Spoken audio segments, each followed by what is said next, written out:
So what this is the 28 spoke DT Swiss hub, and we're just going to change the wheel bearings in it because they're a little bit notchy. It doesn't spin for very long, and they kind of get like snagged. You can feel them as you spin.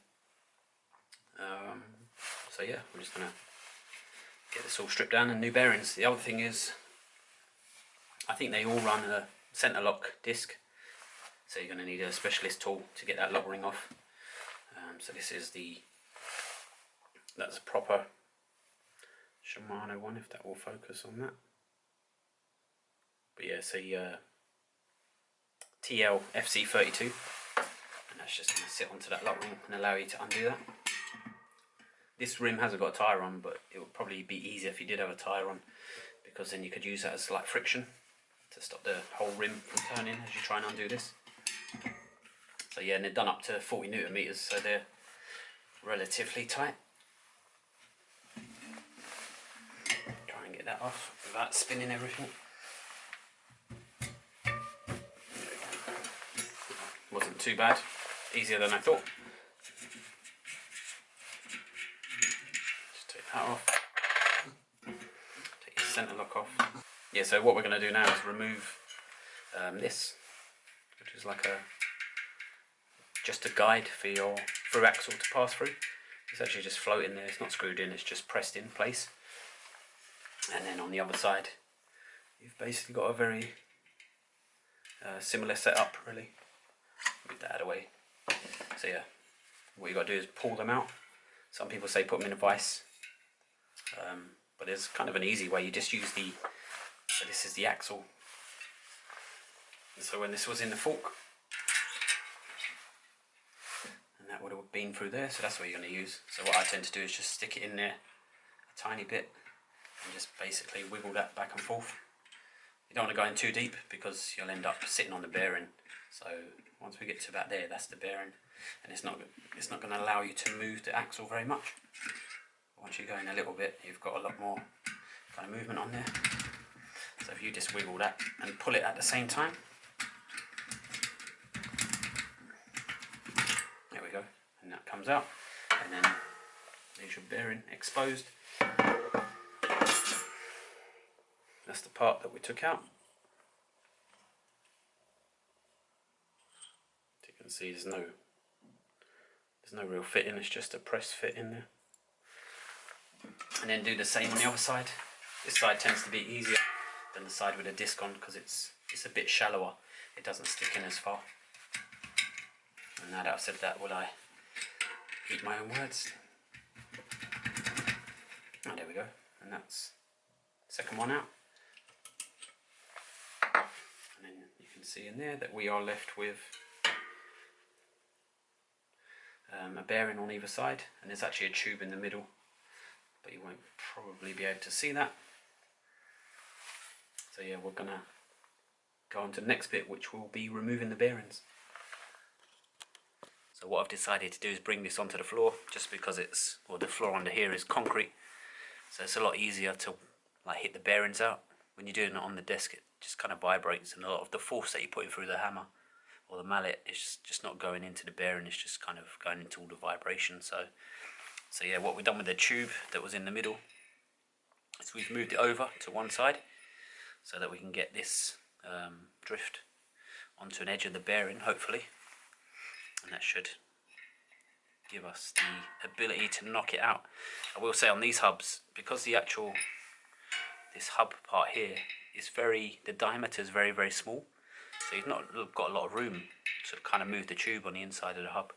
So yeah, they're probably some of the more difficult hubs to try and grip a bearing onto. There's just not a lot of like room to maneuver anything. Not the end of the world, just, you know, some of the hubs you've got a lot more space, so you can move the tube over a lot more. So we've got a good amount of grip on one of the bearings there.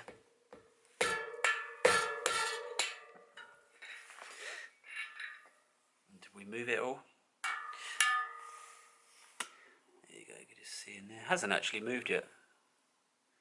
So I'm just going to have to keep doing that until the bearing comes out. It must have moved a little bit because the tube in the middle is very, very easy now to move that. So we can get that into there. Oh yeah, there's a big gap there now. Can't really see the tube moving. Camera's not really set up for it, but yeah, there's a massive gap there now, so that should help us get onto the bearing a lot easier, be a lot quicker from here on in.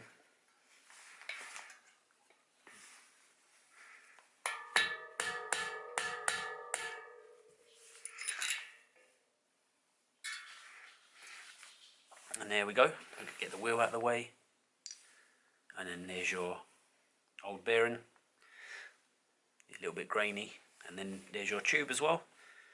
And it's just got those two bits of rubber on there, which are just like a little rubber ring, and then they sit in like a groove.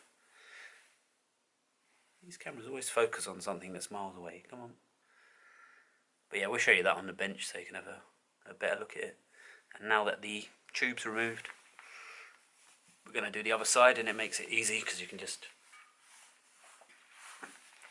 try and get that to look into there.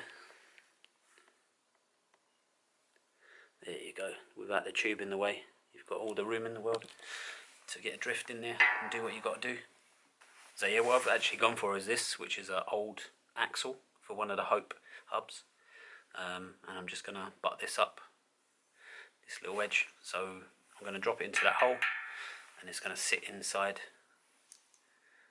on the bearing like that. And then I'll be able to hit this end. It's just a spare part, so it doesn't matter if I damage it. It was just, I couldn't really get enough force onto the drift that I had, and the fact that this is moving about a lot isn't really helping.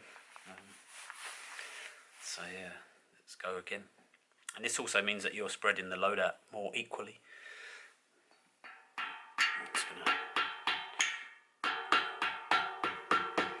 I'm just going to make sure that's in the slot.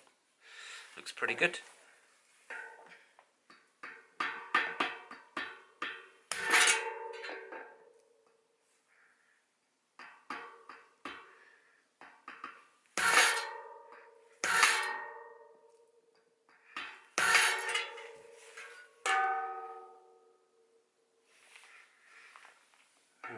Yeah, having this kind of bouncing and moving is basically holding me back a bit.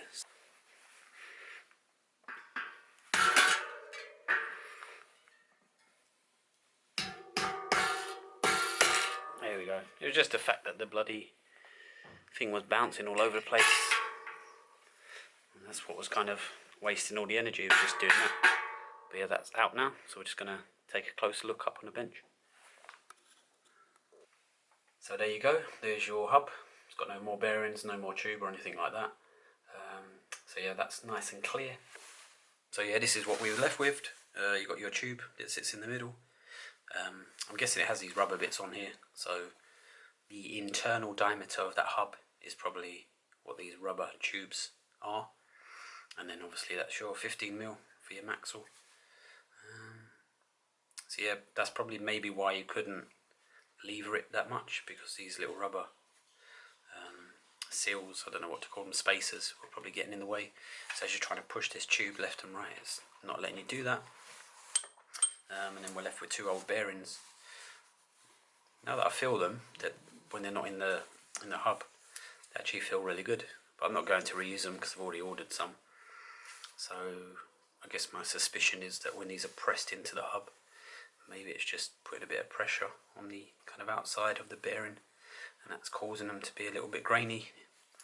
It could be that they were pressed together too hard. So it would have, let me go and get axle, there we go. And I can show you. So that would be in the hub like that, and it's possible that someone pressed the bearings together a little bit too much, and then that kind of pressure would have slowed them down a little bit and could have made them feel a little bit grainy. When you do kind of reinstall these things, you don't want to press them so hard that this center tube doesn't move. You want it to be a very, very slight gap, so that when you do put a tool in there, you can move it. Sometimes I have pressed stuff together too hard, and then had the pleasure of, you know, taking the bearing out again and redoing it all.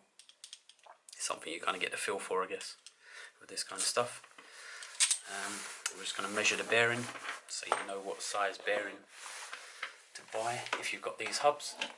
We already know that the centre is a 15 because you've got a 15mm axle on your fork.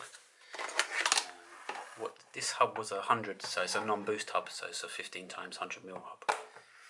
So yeah, we'll zero that off. We'll just measure the internal area anyway, which is coming up at 14.9. The width 6.9, so that's going to be a 7, and then a 27.9. So basically you'll be looking for a 28 by 15 by 7 bearing, and that will give you the result that you need. The ones that I bought, well, I'm probably just going to show them to you anyway. They're going to be Enduro spec bearings because they seem to make something that's reasonable, not overpriced but good quality. They do have a little code on here as well, which will give you the right size for the bearing. So it's 6902, which is probably a very common bearing if you're used to dealing with bearings. But yeah, we're going to wait for the new ones to arrive and then we'll press them in place. So the Enduro bearings arrived this morning, so we can kind of fit that to the hub. The only thing I have done is cleaned up the hubs, just a bit of alcohol spray and a cotton bud. Just got rid of any old residue or anything like that. And we are going to grease these. And there was someone saying in the Hope bottom bracket video that if you grease them, it kind of protects them against weather or corrosion. And so yeah, so I'm going to use a lithium grease. So that should work as like a barrier against the water and stop the water getting in there. So yeah, well, let's get on with that. So yeah, like I said, we're just going to basically grease up in here where the bearing is going to sit. We're not going to use too much. I'm just going to put a blob in there and then basically smear that around.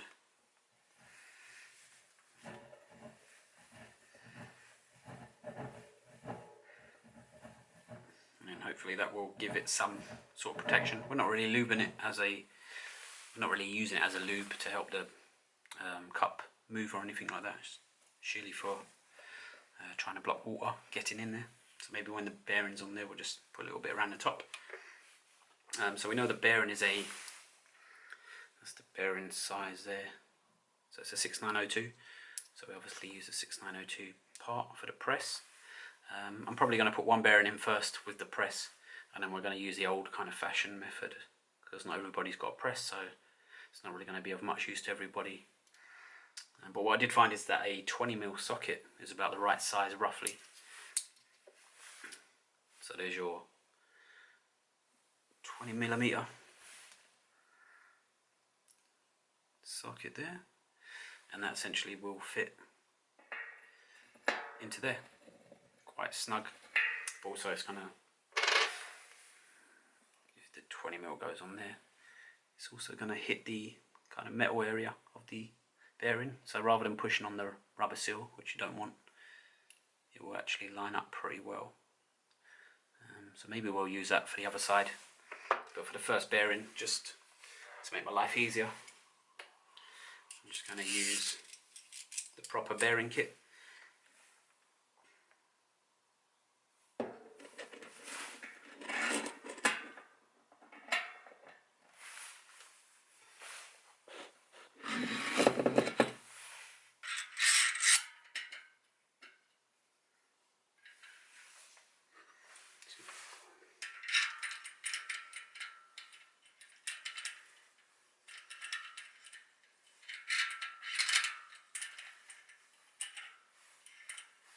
It's going the wrong way.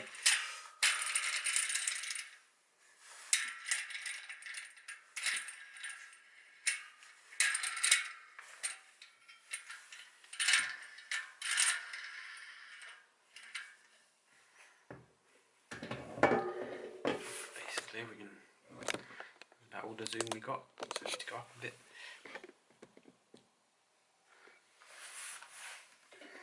So we'll just tighten that.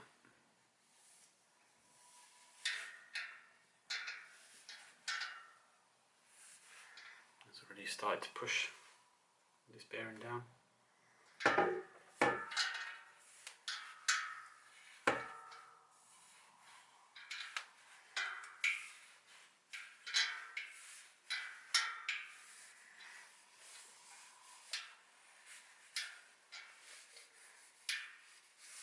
It's kind of got to a limit where it doesn't really want to be pushed anymore, so we're just going to undo that.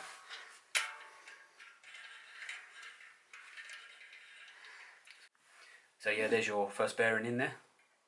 So what we're going to use is the old kind of, probably the wrong way of doing it now, but with the old press that's probably more readily available to most people out there. So yeah, we're going to, like I say, do it the wrong way. I've got the press, I could do it the proper way, but I just wanted to show you kind of, you don't need the fancy tools to do it. So we're going to get this one set up. So yeah, the first thing for this one is remember to put that back in, because I've actually put the bearing on here already and forgot this and then had to take the bearing out. So yeah, remember to put this on. Just kind of slots into place. 2 little rubber seals. So that pops in there. And then what we're going to do with the bearing is we're just going to put a bit of grease on here and also a little bit round the edge. Just smear that on. And what we're trying to do is just create like a barrier for the water, so it doesn't kind of get into the bearing or sit underneath it or anything and start causing corrosion. So there's just a smidge of grease on that. And yeah, like I said, for this version we're going to use a bit of a kind of makeshift press. If this wasn't going on a video, I would have just used the other press and probably done both of them at the same time. So we've just got a bit of stud, a washer. This is an old die for a smaller bearing, and I just think if that goes into there, it means that that won't move about as much, whereas if it was just on that thread, it could move about a little bit more. And we kind of want to keep that stable and straight. So this thread isn't that long, so we can't actually put too much on the other side. But we're just going to slot that on there. Grab a washer and a 13mm nut and put that on the other side.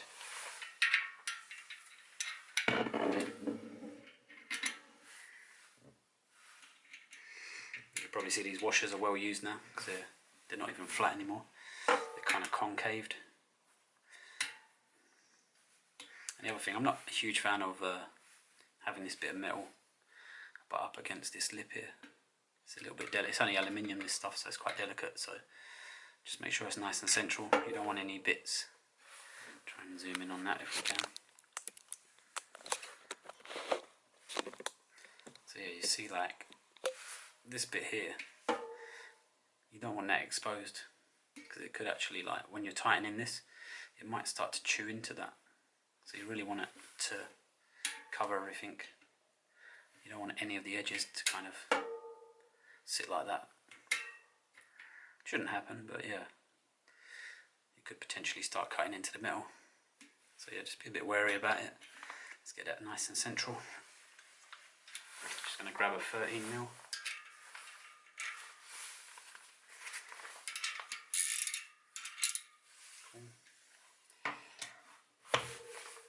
Grab a 13mm for the top as well. So yeah, setting that down a bit. And the other thing is, as you turn the ratchet to do the ratchet up or the nut on top, naturally it's going to want to do that with the socket or whatever you've got on there. So that will potentially do that every time. So as you're tightening it, it doesn't want to sit central on the bearing. It's a bit hard to see from there. But yeah, as you turn it, it's going to want to do that all the time. It's really important if you use this kind of method that you try and keep this bearing parallel, so it wants to go in flat. Already, if we can turn that around, you can see on that side it's gone in quite a bit already, so it's in a bit further. It's probably like 5mm that side, and maybe something more like 7 or 8mm on this side. So what we're going to do is try and bring this over and try and squish this side down a bit more.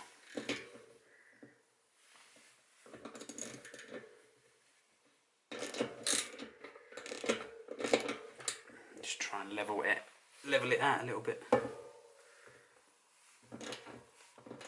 That doesn't look too bad, so we're going to loosen it off and try and re-centralise the whole thing.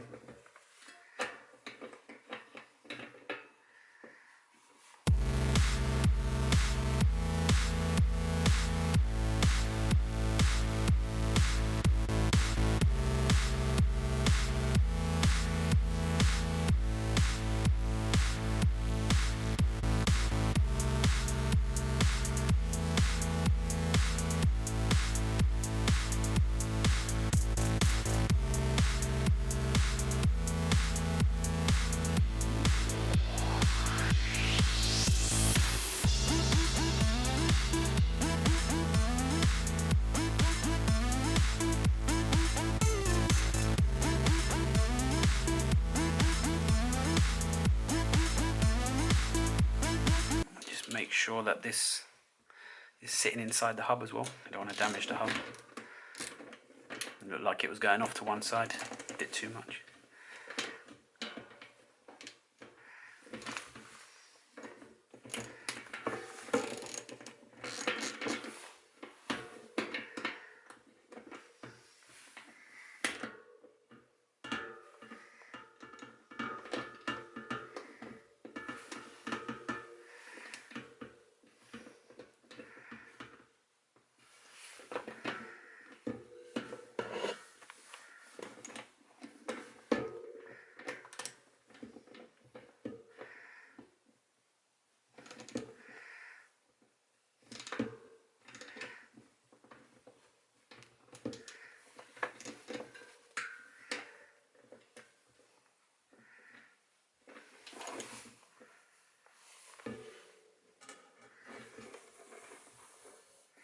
I mean, it's very close, just needs to come over a little bit.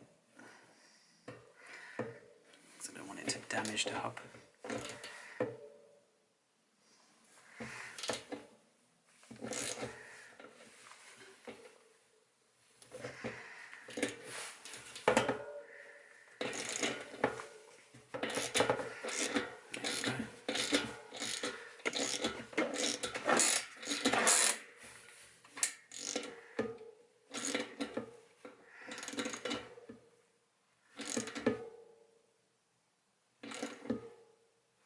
It's kind of getting a bit tighter now.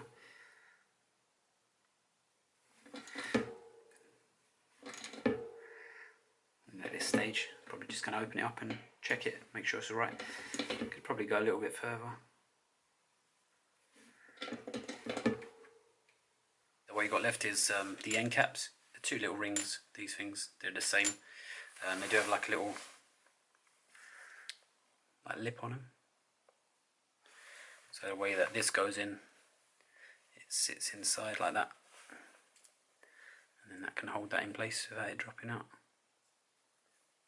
So you can't pull it through. And basically the longer one goes on the disc side, and then obviously the short one goes on the non-disc side.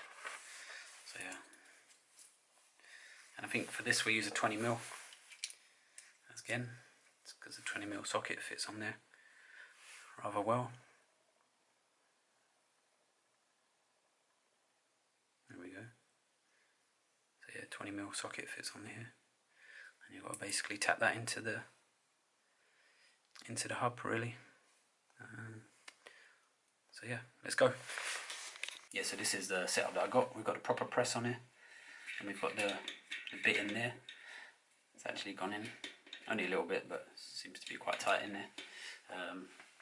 Then we've got a 20mm socket. It's going to go over the top, fits nicely, and obviously the top part of the press. And just line that all up nice and straight.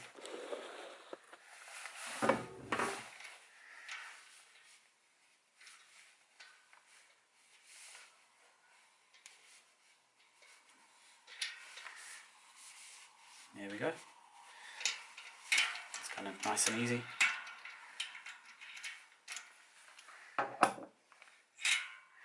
And just have like a visual inspection, make sure it's seated nice and flat, and it's not off to one side.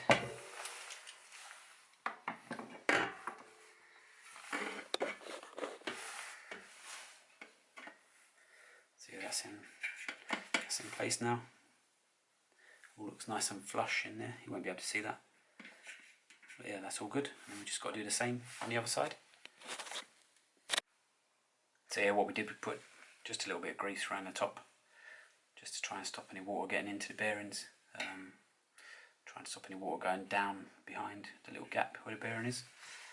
I'm guessing water could get into any gap, so it doesn't really matter how small it is. But yeah, got to put a little black cap on. No point trying to show it to the camera because it just doesn't want to focus. I think because of all the spokes and everything, it doesn't know where to focus. Put a little 20mm on there. For this one, it only presses in a little bit, so you don't have to do too much pressure. Need a bit more thread on there.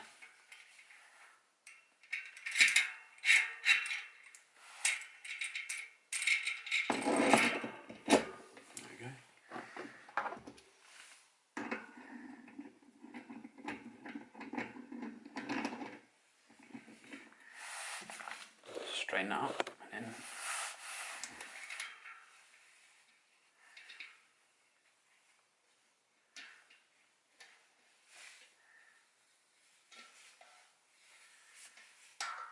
it just gets to a point where it doesn't want to turn.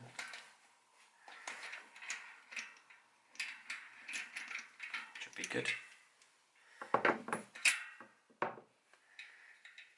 And just check visually, make sure it's all nice and flush.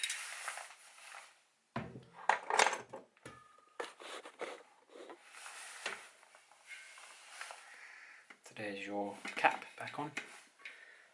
Got your little turny thing. It's always got a little bit of movement in them, just so you can get the maxle in and out, I guess, when they're on the forks. But yeah, this doesn't need to turn. It's not pressed onto the bearing or anything. It's basically just a guide. But yeah, that should be good. And that should be your wheel all back together. And if I can find the maxle, I'll put it on there and show you it spinning, just so you can see that it's a lot smoother and spins for a lot longer than it did before.